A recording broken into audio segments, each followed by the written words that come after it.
بسم اللہ الرحمن الرحیم۔ السلام علیکم محترم ناظرین، حضرت عمر فاروق کے دور خلافت میں پورے جزیرہ عرب میں بہت سخت قحط پڑا، جس کی وجہ سے لوگ مرنے لگے، حتیٰ کہ جانوروں کے جسم میں خون تک خشک ہو گیا۔ حضرت عمر کو اطلاع ملی کہ مصر میں اناج اور غلے کی پیداوار خوب ہو رہی ہے۔ آپ نے وہاں کے گورنر حضرت عمر بن العاص کو خط لکھا کہ یہاں حجاز میں غلے کی کمی ہے اور مصر میں اس کی فراوانی ہے، یہاں والوں کے لیے غلہ روانہ کرو۔ حضرت عمر بن العاص نے جواب میں لکھا کہ آپ مطمئن رہیں، میں اونٹوں پر لدوا کر اتنا غلہ بھیجوں گا کہ اگر پہلا اونٹ مدینہ میں ہوگا تو آخری اونٹ مصر میں ہوگا۔ غرض یہ کہ غلہ آیا اور حضرت عمر نے اس کو تقسیم کرنے کا حکم فرمایا اور لوگ آ کر غلہ لے جا رہے تھے۔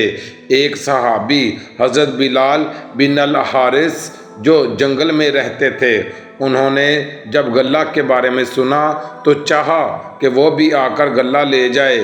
ان کے پاس ایک بکری تھی، اس کو ذبح کیا کہ کچھ کھا پی کر چلیں، مگر اس بکری میں خون کا ایک قطرہ تک نہ نکلا۔ یہ دیکھ کر وہ صحابی رو پڑے اور اسی حالت میں ان کو نیند آ گئی اور سو گئے۔ خواب میں دیکھا کہ حضرت محمد صلی اللہ علیہ وآلہ وسلم آئے ہیں اور فرمانے لگے، حیات کی خوشخبری سنو اور عمر کے پاس جا کر میرا سلام کہو اور ان سے کہو کہ میں نے تم سے ایک عہد لیا تھا اور تم وعدہ پورا کرنے میں سخت اور پکے ہو، پس عقل سے کام لو۔ حضرت بلال بن الحارث حضرت عمر فاروق کے دروازے پر حاضر ہوئے اور ان کے خادم سے فرمایا کہ حضرت عمر سے رسول اکرم صلی اللہ علیہ وآلہ وسلم کے قاصد کے لیے اجازت لو۔ حضرت عمر یہ سن کر خود باہر تشریف لائے، انہوں نے ساری بات آپ کو بتائی۔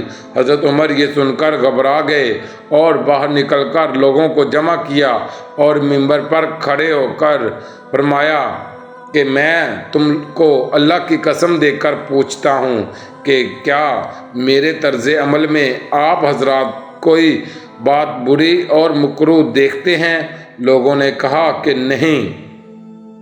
حضرت عمر نے صورتحال بیان کی تو بعض صحابہ نے کہا کہ آپ کی غلطی یہ ہے کہ آپ نے قحط سالی کے اس موقع پر اللہ سے مانگنے کے بجائے اپنے گورنر سے غلہ طلب کیا اور اللہ سے طلب نہیں کیا۔ یہ بات آپ صلی اللہ علیہ وآلہ وسلم کو پسند نہیں آئی اور اس پر آپ رضی اللہ تعالیٰ عنہ کو تنبیہ کی گئی ہے۔ حضرت عمر رضی اللہ تعالیٰ عنہ نے فرمایا کہ ہاں یہی بات ہے۔